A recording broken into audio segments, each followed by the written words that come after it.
ورحمة الله وبركاته.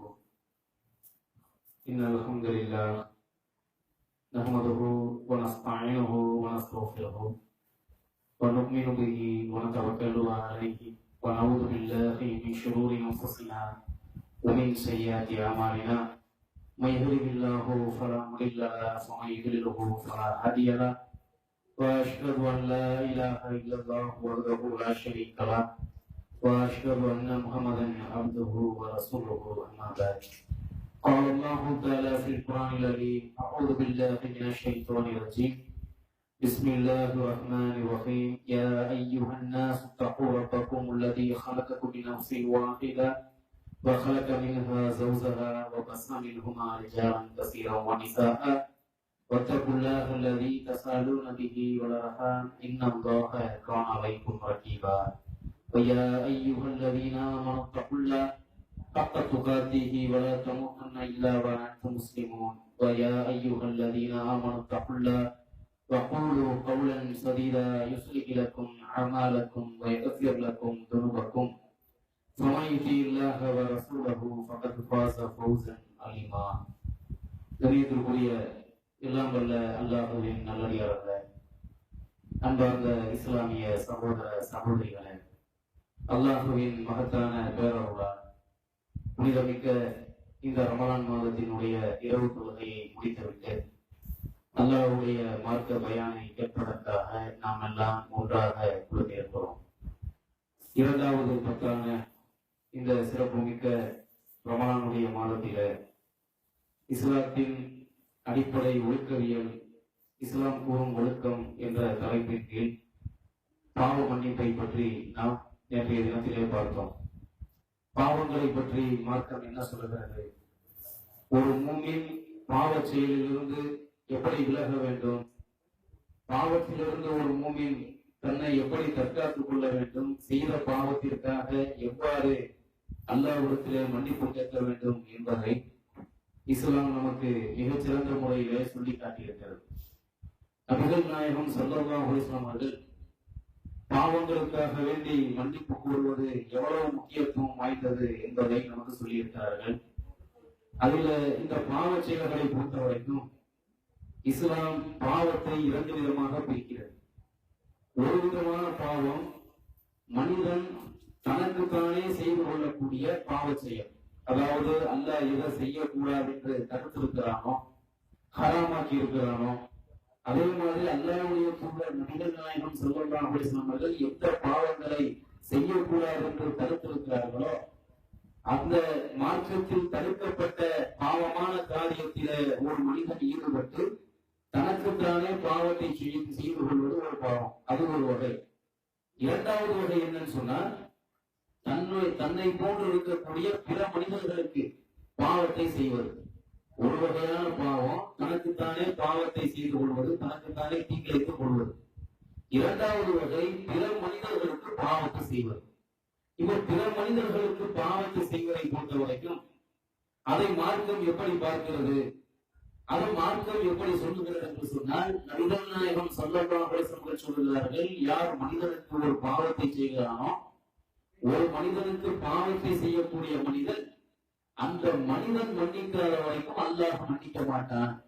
ஒரு மனுஷன் இன்னொரு மனுஷனுக்கு ஒரு பாவத்தை செய்கிறான் என்று சொன்னால், ஒரு மனிதன் இன்னொரு மனிதனுக்கு அநீதி வைக்கிறான் என்று சொன்னால், அல்லது பாதிப்பை ஏற்படுத்துகிறான் என்று சொன்னால், இந்த மனிதனால் பாவத்திற்கு ஆளாக்கப்பட்ட, இந்த மனிதனால் அநீதிக்கு ஆளாக்கப்பட்ட, பாதிப்புக்கு ஆளாக்கப்பட்ட அந்த மனுஷன் அவன் மன்னிச்சாதான் இவன் இழைத்த அநீதியை, பாதிப்பை, பாவத்தை அல்லாஹ் மன்னிப்பான்.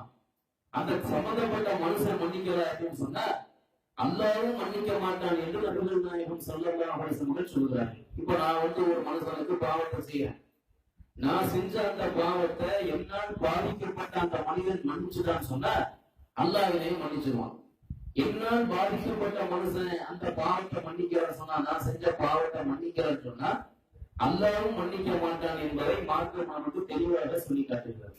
அப்ப இந்த பாவங்கள் பிற மனிதர்களுடைய விஷயத்துல நாம் ரொம்ப கவனமாக நடந்து கொள்ள வேண்டும். பிற மனிதர்களுக்கு தீங்கிழைப்பதை விட்டும், பிற மனிதர்களுக்கு அநீதி இழைப்பதை விட்டும், பிற மனிதர்களுக்கு பாவத்தை செய்வதை நாம் கவனமாக இருக்க வேண்டும் என்று மார்க்கம் நமக்கு சொல்லி காட்டுகிறார். அல்லாஹ் திருமறை குர்ஆன்ல சூரா ஹுமஸாவுல திருக்குர்ஆன்ல இருக்கக்கூடிய 104வது அத்தியாயமான ஹுமஸா என்ற அந்த அத்தியாயத்தில பிற மனிதனுக்கு தீங்கு செய்யக்கூடிய மனிதனின் நிலை எப்படி இருக்கும் என்பதை அல்லாஹ் சொல்லி காட்டுறான். இன்னைக்கு பலவிதமான மக்களை நாம் பார்க்கிறோம். தங்களுக்கு தெரியாமலேயே பிற மனிதர்களுக்கு தீங்கு வைத்துக் கொண்டு இருக்கிறார்கள். எப்படி தீங்கு வைக்கிறார்கள் என்று சொன்னால், அதாவது பெரும்பாலான மக்கள் கருதுகிறார்கள், நாம அடுத்தவர்களுடைய சொத்தை அபகரிச்சா அது குற்றம், அடுத்தவர்களுடைய பணத்தை திருடினால் அது பாவம், அடுத்தவர்களுக்கு ஏதாவது பாதிப்பு ஏற்படுத்தினா அது பாவம், அப்ப அடுத்தவரை பற்றி புறம் பேசினால் அது என்னமோ பாவம் இல்லை அப்படிங்கிற மாதிரி பல மக்களினுடைய எண்ணங்கள் இருக்கிறது. அப்ப இன்றைக்கு பிற மனுஷனை பற்றி புறம் பேசுவதன் மூலமாக மக்கள் பாவத்தை செய்து கொண்டிருக்கிறார்கள். அடுத்தவரை பற்றி தேவையில்லாமல் குறை கூறுவதன் மூலமாக மக்கள் பாவத்தை செய்து கொண்டிருக்கிறார்கள். இதை பற்றி அல்லாஹ் குர்ஆன்ல சொல்லும் பொழுது, வயலுல் குல்லி ஹுமஸத்தின் லுமஸா, பிறரை பற்றி குறை கூறி புறம் பேசி திரியும் ஒவ்வொருவருக்கும் கேடுதான் அல்லாஹ் குர்ஆன்ல சொல்லியிருக்காங்க. பிறரை பற்றி குறை கூறி புறம் பேசிக்கிட்டு தெரியுதானே, அப்படி புறம் பேசிக்கிட்டு தெரியக்கூடிய ஒவ்வொரு மனிதனுக்கும் கேடுதான், நாசம்தான் என்று அல்லாஹ் திருமறை குர்ஆன்ல சொல்லியிருக்காங்க. அப்படி கேடு விளைவிக்கக்கூடிய அந்த மனிதன் என்ன செய்கிறான் என்று சொன்னால், அவன் பொருளை ஈட்டுவதை, பொருளாதாரத்தை சம்பாதிப்பதை அதிலே முக்கியத்துவம் கொடுத்து அந்த பொருளாதாரம் தன்னை கடைசி வரைக்கும் நிலைத்திருக்க செய்யும் என்று இந்த மனிதன் எண்ணிக் கொண்டிருக்கிறான். அவன் நினைக்கிற மாதிரி கிடையாது. அவன் குத்தமாக ஊட்டப்படுவான். குத்தமா என்றால் என்னவென்று நபியே உமக்கு தெரியுமா? அது மிக மோசமான, அல்லாஹ் படைத்திருக்கக்கூடிய அல்லாஹ்வுடைய அந்த கடுமையான நெருப்பு. அந்த குத்தமா என்ற நெருப்புல இந்த மனிதன் வீழ்த்தப்பட்ட பிறகு அந்த நரகத்தில் அந்த குத்தமா என்ற நரக நெருப்பிலே தூக்கி வீசப்பட்ட பிறகு அந்த நரக நெருப்பு, குத்தமா என்ற நெருப்பு இவன் மேனியிலே பட்டவுடன், இவனுடைய உடலிலே அந்த நெருப்பு தீ பிடித்து எரிந்தவுடன் அது நேரடியாக இதயத்தை சென்று தாக்கும் என்று அல்லாஹ் குர்ஆன்ல சொல்லிட்டாராம். அப்ப குத்தமாங்கிற அந்த நெருப்புல ஒரு மனிதனை அல்லாஹ் தூக்கி வீசுகிறான் என்று சொன்னால், புறம் பேசக்கூடிய குறை கூறி புறம் பேசி திரிவதையே ஒரு வேடிக்கையாக, அதை ஒரு வேலையாக, அதை ஒரு பொழுதுபோக்காக செஞ்சுக்கிட்டு இருக்கக்கூடிய மனிதர்களை அல்லாஹ் குத்தமாங்கிற அந்த நெருப்புல அந்த நரகத்துல தூக்கி வீசிட்டான்னு சொன்னா, அந்த நெருப்பு இவர்களுடைய மேனியில் பட்டவுடன் நேரடியாக இதயத்தை சென்று தாக்கும் என்று அல்லாஹ் குர்ஆன்ல சொல்லி காட்டான். அந்த அளவுக்கு மோசமான நெருப்புக்கு இரையாகக்கூடியவர்கள் யார் என்று சொன்னால், பொருளாதாரத்தை சம்பாதித்து அது தன்னை இழந்திருக்க செய்யும் என்ற எண்ணத்துல அல்லாஹ்வுடைய பயம் இல்லாமல் பிறரை பற்றி குறை கூறி புறப்பேசி திரிகிறார்களே, அந்த மக்களுடைய நிலைமை இப்படித்தான் இருக்கும் என்று அல்லாஹ் திருமறை குர்ஆன்ல சொல்லி காட்டான்.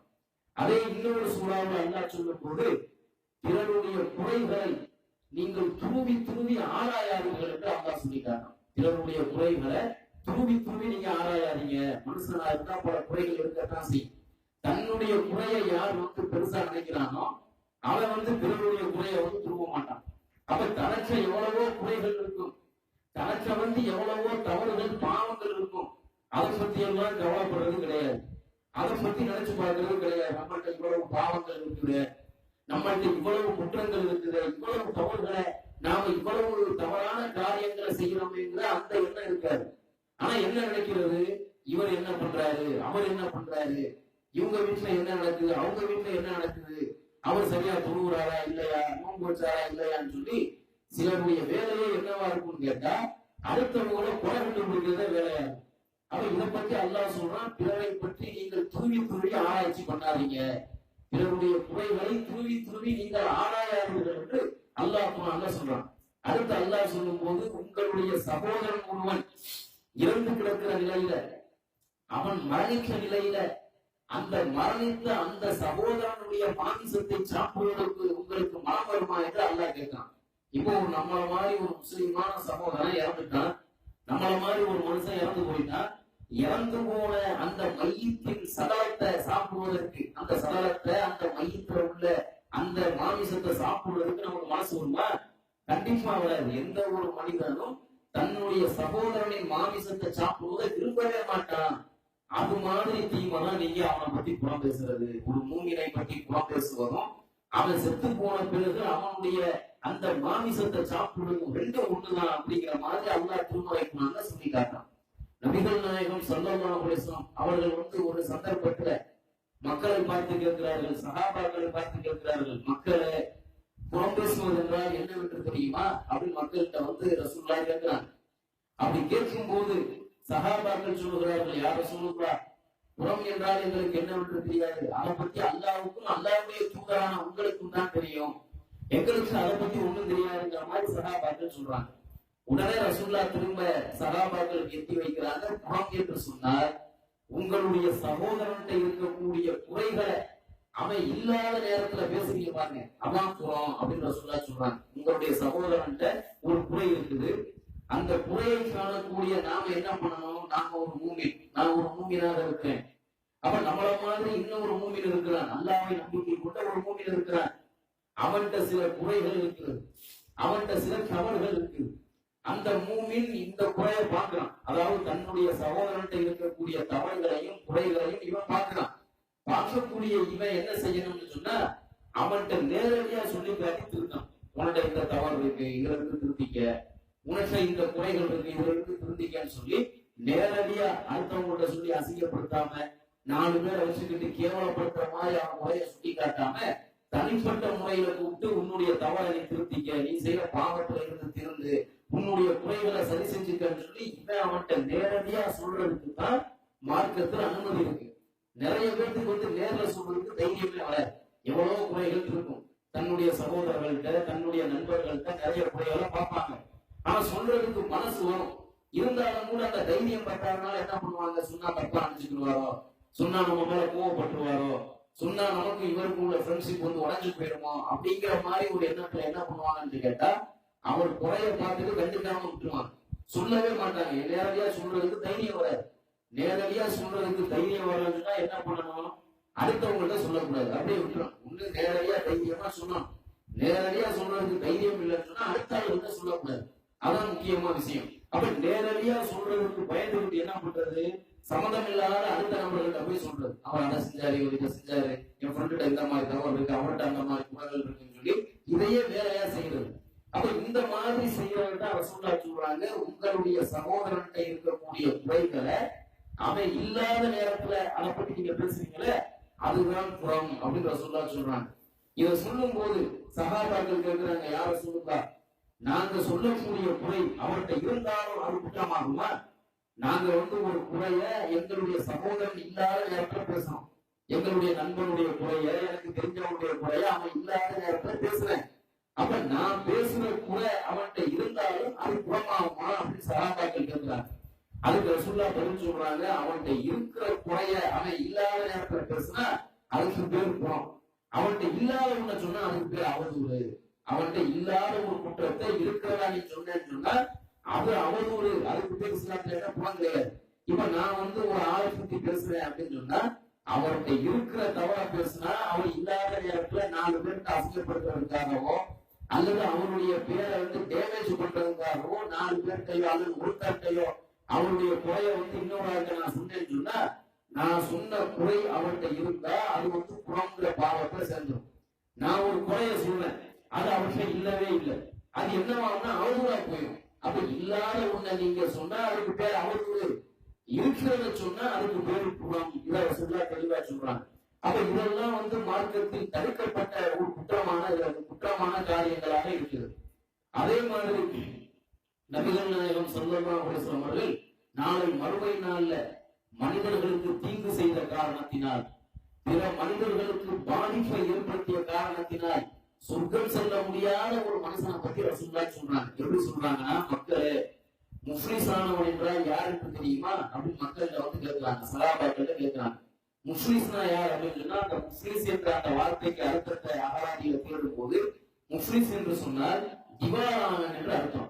திவாரானவன் சொன்னா நல்ல வசதியா வாழ்ந்து பணக்காரனா வாழ்ந்துட்டு இருப்பான், திடீர்னு ஒரு பிரச்சனையில என்ன ஆயிரும் கேட்டா தன்னுடைய சொத்துக்கள் எல்லாம் போயிடும், தன்னுடைய செல்வமா இல்லாம போயிடும், ஒரே நாள்ல ஏழையா போயிடும். அப்ப நல்ல வசதியா வாழ்ந்து பணக்காரனா வாழ்ந்து செல்வ செழிப்பா வாழ்ந்து ஒரு பிரச்சனையில என்ன ஏற்படும் சொன்னா அவனுடைய அத்தனை சொத்துக்களும் அத்தனை வருமானங்களும் பொருளாதாரம் இல்லாம போய் ஒரே நாள்ல என்ன வாழ்வான்னு கேட்டா ஏழையா போயிடுவான். அப்ப இவன் நாம என்ன பண்ணுவோம், நல்ல ஒரு தொழில் வந்து நல்ல ஹை லெவல்ல ஒவ்வொன்று போய்கிட்டு இருக்கு, நல்லா போய்கிட்டு இருக்கிற தொழில் ஒரு சின்ன பிரச்சனையில ஒன்றும் இல்லாம போயிடுது. அப்ப நாம அந்த தொழிலை என்ன சொல்லுவோம்னு கேட்டா திவால் ஆயிடுச்சு, நஷ்டம் ஆயிடுச்சு, லாஸ் ஆயிடுச்சுன்னு சொல்லுவோம்ல. அந்த மாதிரி சொல்றாங்க. முஸ்லிம்ஸ் என்று சொன்னால் லாஸ் ஆனவன் அர்த்தம், திவாலானவன் அர்த்தம். அப்ப இதை வந்து சகாபாக்கள் கேட்கிறாங்க, முஸ்லிம்ஸ் என்றால் யாருன்னு தெரியுமா, முஃப்லிஸான மனிதன் என்றால் யாருக்கு தெரியுமான்னு சொல்லி சகாபாக்கள்கிட்ட ரசூலுல்லாஹ் கேட்கும் போது சகாபாக்கள் சொல்றாங்க, அல்லாஹ்வுடைய தூதரே, ஒரு மனிதன் இந்த உலகத்துல நல்ல சிறப்பான வாழ்க்கை வாழ்ந்து அவன் வந்து திடீர்னு ஒண்ணும் இல்லாம போயிட்டான்னு சொன்னா, அவனுடைய தொழில் ஒண்ணும் இல்லாம போய் பொருளாதாரம் ஒண்ணும் இல்லாம போய் அவன் ஒண்ணும் இல்லாம போயிட்டான்னு சொன்னா அவன் தான் முஃப்லிஸ் ஆனவன் அப்படின்னு சொல்லி சகாபாக்கள் கேட்கும் போது அதுக்கு ரசூலுல்லாஹ் சொல்றாங்க, அவன் முஃப்லிஸ் ஆனவன் கிடையாது. இந்த உலகத்துல செல்வந்தான் இருந்து திடீர்னு ஏழையா போனாங்க, நல்ல முறையில தொழில் செஞ்சு அந்த தொழில் நஷ்டம் அடைச்சு ஒண்ணும் இல்லாம போனாங்க, அவன் முஃப்லிஸ் ஆனவன் கிடையாது. உண்மையிலேயே முஃப்லிஸ் யார் என்று சொன்னால், நாளை மறுமை நாள்ல மனுஷர் மைதானத்துல ஆகிலத்துல வந்து ஒரு மனிதன் நிற்பான். அது ஆணா இருக்கலாம் பெண்ணா இருக்கலாம். ஆகிலத்துல வந்து நிற்கும் போது அவங்கள்ட்ட எல்லா விதமான நன்மையும் இருக்கும். தொழுத நன்மை இருக்கும், நோன்பு வச்ச நன்மை இருக்கும், தர்மம் செஞ்ச நன்மை, ஜக்காத்து கொடுத்த நன்மை, ஹஜ்ஜில இருந்து உம்ரா வரைக்கும் அவங்க செஞ்ச நிறைய நன்மைகள், ஏராளமான நன்மைகளை இந்த உலகத்துல செஞ்சு அத்தனை நன்மைகளோடு வந்து நிற்பாங்க. அவங்க வந்து நிற்கும் போது ஏராளமான நன்மைகளை சுமந்து கொண்டு நிற்பார்கள். அப்படி அவர்கள் சுமந்துகிட்டு இருக்கக்கூடிய நன்மையை கொண்டு அவர்களால் சொர்க்கத்துக்கு போக முடியாது. ஏன் போக முடியாது? ஏராளமான நன்மையை செய்த இவர்கள் உலகத்துல வாழும் போது சில மனிதர்களுக்கு தீங்கு வச்சிருப்பாங்க. ஒருத்தர் தேவையில்லாம அடிச்சிருப்பாங்க, ஒருத்தர் தேவையில்லாம திட்டிருப்பாங்க, ஒருத்தருடைய சொத்தை வந்து அபகரிச்சிருப்பாங்க, திருடி இருப்பாங்க, ஏமாத்தி இருப்பாங்க, புறம் பேசியிருப்பாங்க, அல்லது ஏதாவது ஒண்ணு புறம் பேசுறது அல்லது திருடுறது, திட்டுறது, அடிக்கிறது, ஏதாவது எந்த ரூபத்திலாவது பிற மனிதர்களுக்கு பாதிப்பை ஏற்படுத்தியிருக்கிறது. இந்த மாதிரி ஒரு 4-10 பேருக்கு பாதிப்பை ஏற்படுத்துறாங்கன்னு சொன்னா, உலகத்துல வாழும் போது பாதிக்கப்பட்ட மனுஷன் பெருந்தன்மையா போயிட்டு போறான்னு சொல்லி மன்னிச்சாதான் முடிஞ்சிச்சு, அல்லாஹ் மன்னிச்சிருவான். இந்த பாதிக்கப்பட்ட மனிதர்கள் மன்னிக்கலன்னு சொன்னா அல்லாஹ் எப்பவுமே மன்னிக்க மாட்டான். அப்ப இந்த உலகத்துல இவனால பாதிக்கப்பட்ட மனிதர்கள் நாளை மறுமையில என்ன பண்ணுவாங்கன்னா, அந்த பாதிப்பை தாங்க முடியாம நிறுத்திட்டு இருப்பாங்க, அல்லாஹ்ட்ட முறையிடுவாங்க. அந்த இடத்துல அல்லாஹ் வந்து நீதி வழங்கியே ஆகும். ஏன்னு கேட்டா அல்லாஹ் வந்து அவனை பத்தி குர்ஆன்ல சொல்லும் போது மாலிக் யௌமித்தீன், நியாய தீர்ப்பு நாளின் அதிபதி என்று சொல்லுகிறான். அப்ப நியாய தீர்ப்பு நாளுடைய அந்த தீர்ப்பு நாளுக்கு அதிபதியே யாருன்னு கேட்டா அல்லாஹ். அல்லாஹ்வை போன்று சரியான முறையில நீதி வழங்கக்கூடியவன் யாரும் கிடையாது.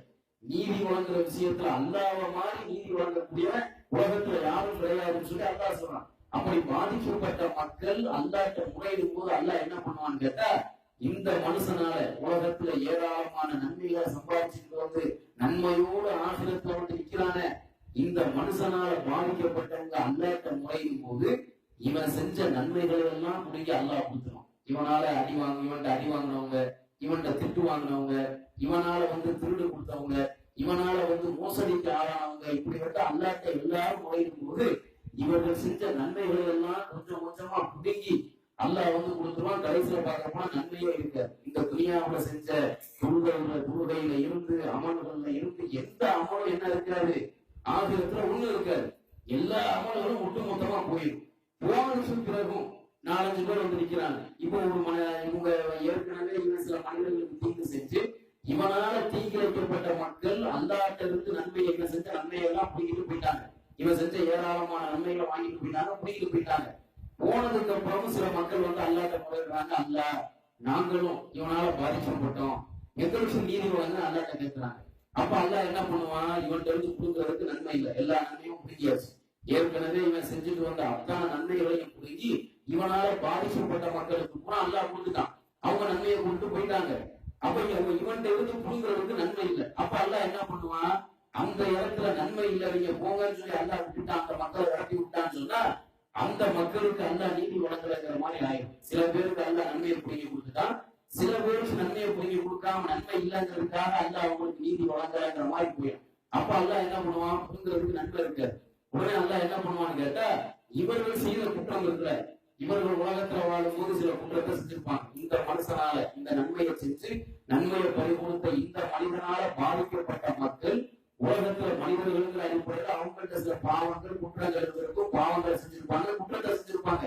அப்படி பாவத்துல குற்றத்தை செஞ்ச அந்த மக்கள் உலகத்துல வாழும்போது சில பாவங்களை செஞ்சிருப்பாங்கல்ல, அந்த பாவங்கள் குற்றங்களை பிடிக்கி இந்த மனுஷன் தலையில எல்லாம் சுமத்திடுவான். நீங்க இவ்வளவு பாவம் செஞ்சீங்களா, இத்தனை பாவத்தை கொடுங்க, இவன் தலையில சுமத்து, உன் பாவத்தை கொடுங்க, இவன் தலையில சுமத்துன்னு சொல்லி அத்தனை பாவங்களையும் பிடிக்க அல்லா என்ன பண்ணுவான், இவர்களுடைய தலையில அல்லா சுமத்திடுவான்.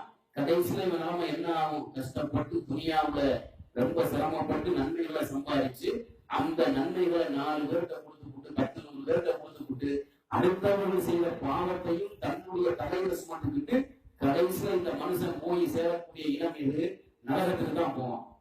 அப்ப இதைத்தான் ரசூலுல்லாஹ் சொல்றாங்க, இந்த மனிதனுக்கு பேர் தான் முஸ்லிஸ் என்று சொன்னால் திவாலான நன்மையை சம்பாதிச்சும் கஷ்டப்பட்டு துணியாவுல அமல்கள் செஞ்சும் அந்த அமல்களை கொண்டு சொர்க்கத்துக்கு போக முடியாம அமல்களை இழந்து பிறர் செய்த பாவத்தை வாங்கி கொண்டு இழிவடைந்த நிலையில நரகத்துக்கு போறானே அந்த மனுஷன் தான் திவாலானவன் என்று நபிகள் நாயகம் ஸல்லல்லாஹு அலைஹி வஸல்லம் சொல்கிறார்கள். அப்ப இவ்வளவு விஷயத்தையும் மார்க்கம் நமக்கு ரொம்ப கரெக்டா ரொம்ப பெர்ஃபெக்டா சொல்வதற்கு காரணம் என்னன்னு சொன்னா மனிதர்கள் விஷயத்துல ரொம்ப நாம கவனமாக இருக்கோம். ரசூலுல்லாஹ் சொல்றாங்க, பாதிக்கப்பட்டவனுடைய பிரார்த்தனைக்கு நீங்கள் அல்லாஹ்வை பயந்து கொள்ளுங்கள். ரசூலுல்லாஹ் சொல்றாங்க, அநீதி இழைக்கப்பட்ட மக்களின் துஆவுக்கு நீங்கள் அஞ்சிக் கொள்ளுங்கள். அநீதி இழைக்கப்பட்டவன் அல்லாஹ்ட்ட கையேற்றிட்டான்னு சொன்னா அந்த துஆவுக்கும் அல்லாஹ்வுக்கும் இடையில எந்த பிழையும் கிடையாது. ரசூலுல்லாஹ் சொல்றாங்க, ஒரு மனுஷன் இன்னொரு மனுஷனால பாதிக்கப்பட்ட அந்த மனுஷன் இவனை திருப்பி அடிக்க முடியாம திட்ட முடியாம திருப்பி எதுவும் கேட்க முடியாம அல்லாஹ்ட்ட ஒப்படைச்சுட்டான், அல்லாஹ் என்னைய அடிச்சுட்டான், என்னைய இந்த மாதிரி பண்ணிட்டான், நீயே கேளுன்னு சொல்லி அல்லாஹ்ட்ட கையேற்றிட்டான்னு சொன்னா அவன் அநீதி இழைக்கப்பட்டவனுடைய துவா. அப்ப அந்த அநீதி இழைக்கப்பட்டவனின் துவாவை நீங்கள் பயந்து கொள்ளுங்கள் என்று நபிகள் நாயகம் ஸல்லல்லாஹு அலைஹி வஸல்லம் சொல்கிறார்கள். எந்த குறையுமே இல்லாம உடனே ஏற்றுக்கொள்ளப்படுகிற அங்கீகரிக்கப்படுகிற துவா யாருடைய துவான்னு கேட்டா அநீதி இழைக்கப்பட்ட மக்களுடைய துவா. பாதிக்கப்பட்ட மக்களின் பிரார்த்தனை உடனே அல்லாஹ்விடத்தில் அங்கீகரிக்கப்படுகிறது என்று நபிகள் நாயகம் ஸல்லல்லாஹு அலைஹி வஸல்லம் சொல்கிறார்கள். அப்ப இந்த விஷயத்துல பிற மனிதர்களுக்கு தீங்கு செய்கிற விஷயத்துல நாம அல்லாஹ்வுக்கு பயந்து நடக்க வேண்டும். பிற மனிதர்கள் விஷயத்துல நாம தீங்கு செஞ்சோம்னு சொன்னா, பாவம் இழைத்தோம் என்று சொன்னால் அல்லாஹ்ட்ட நாம கண்டிப்பா மாட்டிக்கிடுவோம். சில சந்தர்ப்பங்கள்ல நம்மள அறியாமலேயே சில பேருக்கு தீங்கு வைக்கிற மாதிரி நிலைமைக்கு நாம தள்ளப்பட்டிருக்கோம். அது எப்படி கேட்டா மார்க்கம் தெரியறதுக்கு முன்னாடி அறியாமை காலத்துல சில மனிதர்கள் நம்மளால பாதிக்கப்பட்டிருப்பாங்க. அப்ப அந்த மக்களை பார்த்து நாம மன்னிப்பு கேட்டு அவர்கள்ட்ட நாம இந்த உலகத்துல சமரசம் ஆயிட்டோம்னா ஆபியத்துல எந்த பிரச்சனையும் கிடையாது. நம்மளை மன்னிச்சுட்டா அல்லாஹ் மன்னிச்சிருவான். அப்ப நாம அவங்க நம்மளை மன்னிக்க முடியாத நிலையில நாமளும் மூத்தாப்பி அவங்களும் மூத்தாப்பிட்டாங்கன்னு சொன்னா ஆபியத்துல அந்த வழக்கு அல்லாஹ்வால் தீர்த்து வைக்கப்படும். அந்த கணக்கு அல்லாஹ்வால் சரியான முறையில முடித்து வைக்கப்படும் என்பதை மார்க்கம் நமக்கு தெளிவாக சொல்லி காட்டுகிறது.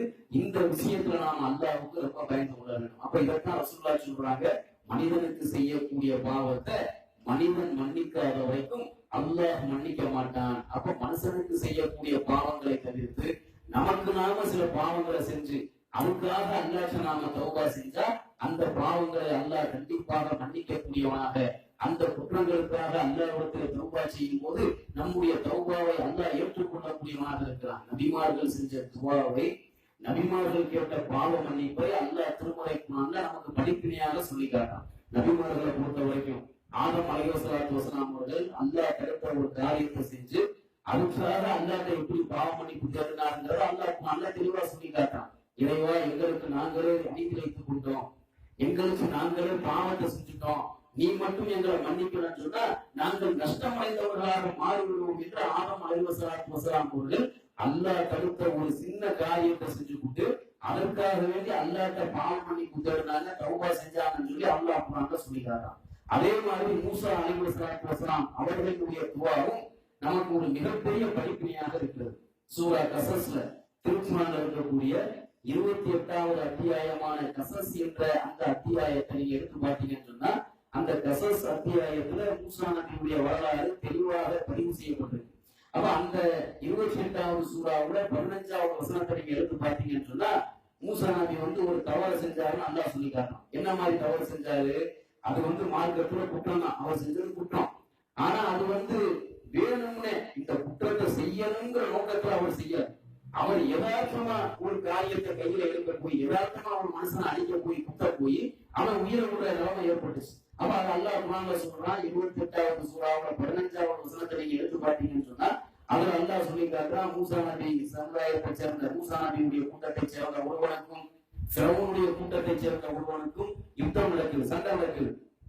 அப்ப ரெண்டு பேரும் சண்டை விட்டுக்கிட்டு இருக்கும் போது ஃபிரௌனுடைய கூட்டத்தை சேர்ந்த அந்த மனுஷன் மூசா நபியுடைய கூட்டத்தை சேர்ந்தவன் அடிக்கிறான், தாக்குறான்.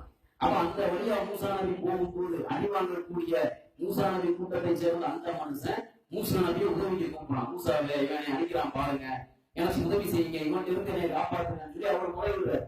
உடனே மூசா நபி என்ன பண்றாங்கன்னா அந்த அடிக்கக்கூடிய மனுஷனை அவன் அடிக்க கூடாது, அவன் அடிக்கிறதுல இருந்து இவனை காப்பாற்றணும், அடிவாங்குற இந்த மனுஷனை இவரை வந்து காப்பாற்றணும், அடிக்க விடாம தடுக்கணுங்கிறதுக்காக என்ன பண்றாரு, அடிக்கக்கூடிய அவனை சிரமக்கூடிய கூட்டத்தை சேர்ந்த ஒருத்தனை ஓங்கி சாதாரண ஒரு குத்து தான் குத்துறாரு. ஒரு குத்துல மூத்தா போவாங்கிறது மூசா நபிக்கு தெரியாது. ஒரு குத்து குத்தும் போது என்ன ஆயிருக்கா அந்த இடத்துல அவன் மூத்தா போயிடும், இறந்து போயிடும். உடனே கொலை சொல்லி எப்படி விழுதுன்னு கேட்டா மூசா நபி வந்து கொண்டு விட்டாரு, மூசா நபி இந்த மனிதனை கொலை செஞ்சுட்டாரு சொல்லி கொலைப்படி வந்து மூசா நபி மேல விழுகுது. அந்த இடத்துல மூசா நபி கையேன்றாரு அல்லாஹ். அப்போ அவர் நபியாக்கப்படல. அப்ப அல்லாஹ் எப்படி கையேன்றாரு, ரப்பி இன்னி லலம்து நஃப்ஸி ஃபக்ஃபிர்லி, இறைவா எனக்கு நானே அநீதிழைத்து விட்டேன், எனக்கு நானே தீங்கிழைத்து விட்டேன், என்னை நீ மன்னித்து விடு. நீ மன்னிக்கலன்னு சொன்னா யாருமே மன்னிக்க முடியாதுன்னு அர்த்தம், நீ மன்னிக்கலன்னு சொன்னா நான் நஷ்டம் அடைஞ்சுவேன்னு அர்த்தம். அப்ப இந்த துவாவை மூசா நபி கேட்டாருன்னா, ரப்பி இன்னி லலம்து நஃப்ஸி ஃபக்ஃபிர்லி, இறைவா எனக்கு நானே அநீதிழைத்து விட்டேன், எனக்கு நானே தீங்கிழைத்து விட்டேன், என்னுடைய பாவங்களை நீ மன்னித்து விடு என்று மூசா அலைஹிஸ்ஸலாத்து வஸலாம் அவர்கள் அல்லாஹ்விடத்தில் தௌபா செஞ்சவ. அல்லாஹ்விடத்துல பாவ மன்னிப்பு தேடியத அல்லாஹ் நமக்கு ஒரு படிப்பினையாக திருக்குர்ஆன்ல சொல்லிட்டாருன்னா, இந்த மாதிரி குர்ஆன்ல சொல்லப்பட்ட துவாக்கள், ஆதம் நபி என்ன துவாவை கேட்டு அல்லாஹ்ட்ட பாவ மன்னிப்பு தேடினாரோ அதே மாதிரி மூசா நபி அல்லாஹ்ட்ட வந்து என்ன துவாவை ஓதி பாவ மன்னிப்பு தேடினாங்களோ இந்த மாதிரி நபிமார்கள் கேட்ட அந்த துவாக்கள் திருக்குர்ஆன்ல தெளிவா பதிவு செய்யப்பட்டிருக்கு. அப்ப இந்த துவாக்களை எல்லாம் மனப்பாடம் செஞ்சு மூசா நபி கேட்ட ரப்பி இன்னி லலம்து நஃப்ஸி ஃபக்ஃபிர்லிங்கிற இந்த மாதிரி துவாக்கள் பிரார்த்தனைகளை எல்லாம் மனனம் செஞ்சு நாம செஞ்ச தவறுக்காக பாவத்துக்காக அல்லாஹ்விடத்திலே மன்னிப்பு பெற வேண்டும். அதிலும் குறிப்பாக இந்த புனிதமிக்க ரமலான் மாசம் அல்லாஹ்வுடைய அருளை நமக்கு தரக்கூடிய மாசம், அல்லாஹ்வுடைய மன்னிப்பை தரக்கூடிய மாசம். இந்த புனிதமிக்க ரமலான் மாசத்துல நோன்பு வைக்கிறதும் இரவு தொழுகையை நிறைவேற்றவும் இருந்தாருன்னு சொன்னா அல்லாஹ்வுடைய அருள் நமக்கு கிடைக்க வேண்டும். அல்லாஹ்வுடைய ஏராளமான நன்மைகள் நமக்கு அல்லாஹ்ட்ட இருந்து கிடைக்கணும்.